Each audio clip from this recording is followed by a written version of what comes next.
आकाशवाणी भोपाल से प्रस्तुत हैं प्रादेशिक समाचार।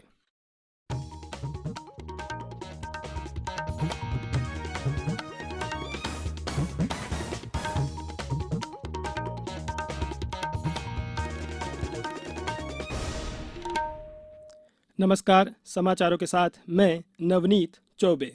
पहले एक अपील। देश भर में 18 वर्ष से अधिक आयु वर्ग के लिए सरकारी केंद्रों में निःशुल्क कोविड टीकाकरण अभियान जारी है। युवाओं से आग्रह है कि टीका जरूर लगवाएं और अन्य लोगों को भी इसके लिए प्रोत्साहित करें। जब तक आवश्यक ना हो, घर से बाहर ना निकलें और सुरक्षा के 3 सरल उपायों का पालन करें।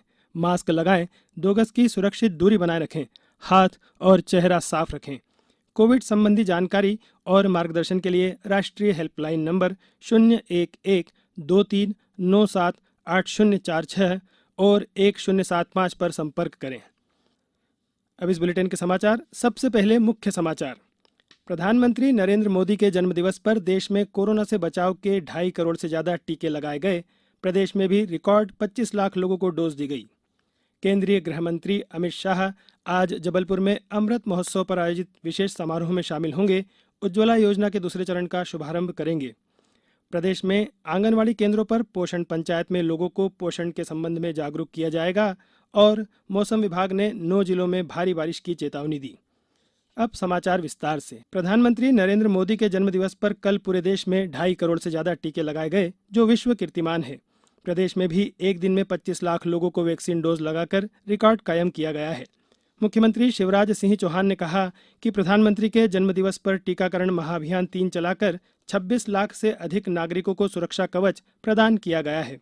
प्रदेश में 26 सितंबर तक प्रत्येक पात्र व्यक्ति को वैक्सीन की पहली डोज देने का लक्ष्य है। इस दिशा में जो प्रयास किए जा रहे हैं, उसमें जन भागीदारी भी एक महत्वपूर्ण पहलू है। उन्होंने कहा कि प्रदेश में वैक्सीन के पर्याप्त डोज उपलब्ध हैं। मुख्यमंत्री ने भोपाल और विदिशा में टीकाकरण केंद्रों पर जाकर नागरिकों को वैक्सीन लगाने के लिए प्रेरित भी किया। केंद्रीय गृह मंत्री अमित शाह आज सुबह 11:30 बजे नई दिल्ली से जबलपुर पहुंच रहे हैं।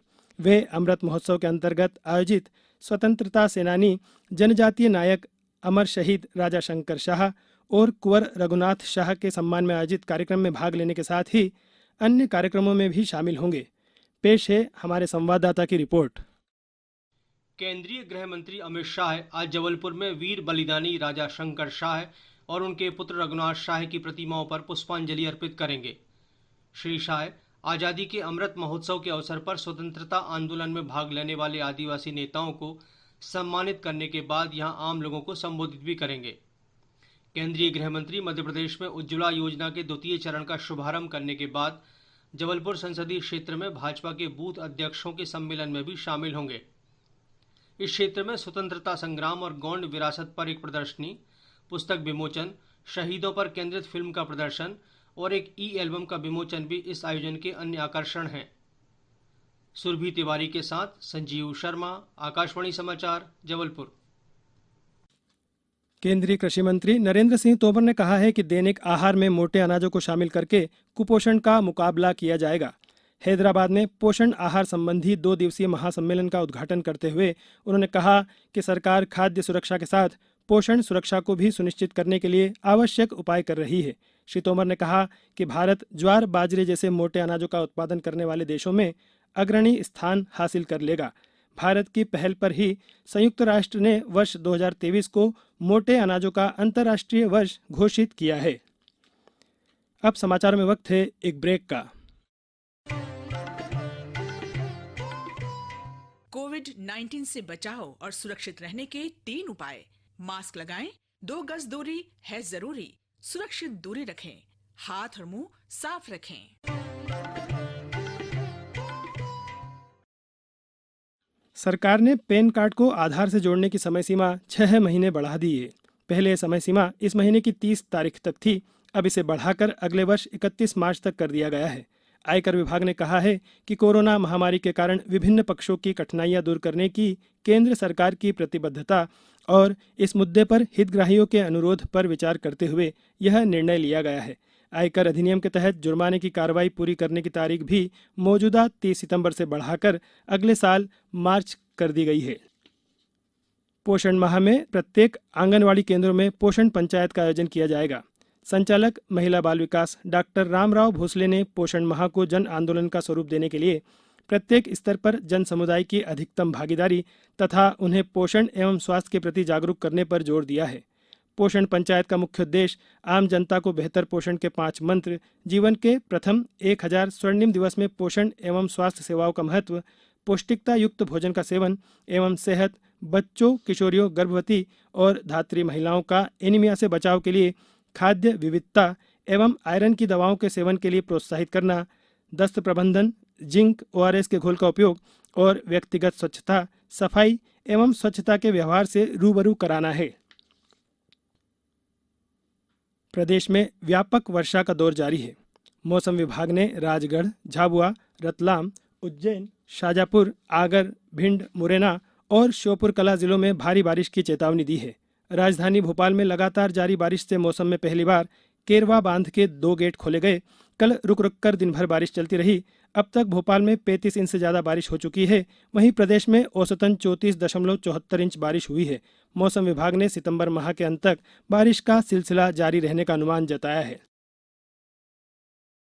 जीएसटी परिषद ने कल हुई बैठक में कैंसर से जुड़ी दवाओं और बायोडीजल पर जीएसटी 12% से घटाकर 5% कर दिया है। दिव्यांगों द्वारा इस्तेमाल किए जा रहे वाहनों के लिए रेट्रो फिटमेंट किट पर भी जीएसटी घटाकर 5% कर दिया गया है। इसी प्रकार से एकीकृत बाल विकास सेवा स्कीम में उपयोग किए जा सकने वाले चावल पर जीएसटी दर को 18 से घटाकर 5% कर दिया गया है। वित्त मंत्री निर्मला सीतारामन ने बताया कि पेट्रोल और डीजल को जीएसटी के दायरे में लाने का प्रस्ताव नामंजूर कर दिया गया है। वित्त मंत्री ने कहा कि कोविड की दवाओं पर वस्तु और सेवा कर जीएसटी की घटी हुई दरें 31 दिसंबर तक लागू रहेंगी। पहले यह समय सीमा 30 सितंबर तय की गई थी। राज्यपाल मंगूभाई पटेल ने कहा है कि दिव्यांगता को कमजोरी नहीं, ताकत बनाएं। कोई भी शारीरिक कमजोरी कभी भी आत्मविश्वास से बड़ी नहीं होती है। राज्यपाल श्री पटेल प्रधानमंत्री नरेंद्र मोदी के जन्म दिवस पर कल भोपाल में दृष्टि श्रवण बाधितार्थ उच्चतर माध्यमिक विद्यालय शाहजहानाबाद में आयोजित दिव्यांगजन उपकरण वितरण कार्यक्रम को संबोधित कर रहे थे। उन्होंने कहा कि टोक्यो पैरालंपिक खेल में दिव्यांगजन देश के लिए 19 पदक लेकर आए हैं, जिससे यह साबित होता है कि हौसलों के सामने कोई बाधा नहीं होती। उन्होंने समाज में दिव्यांगता के बारे में जागरूकता और संवेदनशीलता को बढ़ाने की जरूरत बताई है। राज्यपाल ने कहा कि दिव्यांगजन उनको मिले उपकरणों को मात्र साधन समझें, उन्हें साध्य नहीं बनाएं। दिव्यांगजनों को अपनी प्रतिभा, हौसले और लगन को साध्य बनाना चाहिए। अंत में मुख्य समाचार एक बार फिर। प्रधानमंत्री नरेंद्र मोदी के जन्मदिवस पर देश में कोरोना से बचाव के 2.5 करोड़ से ज़्यादा टीके लगाए गए। प्रदेश में भी रिकॉर्ड 25 लाख लोगों को डोज दी गई। केंद्रीय गृह मंत्री अमित शाह आज जबलपुर में आज़ादी का अमृत महोत्सव पर आयोजित विशेष समारोह में शामिल होंगे। उज्ज्वला योजना के दूसरे चरण का करेंगे शुभारंभ। प्रदेश में आंगनवाड़ी केंद्रों पर पोषण पंचायत में लोगों को पोषण के संबंध में जागरूक किया जाएगा। और मौसम विभाग ने 9 जिलों में भारी बारिश की चेतावनी दी। इस बुलेटिन के अंत में एक अपील, हमेशा ध्यान रखें, मास्क और 2 गज की दूरी, हाथ धोना भी है ज़रूरी। नमस्कार।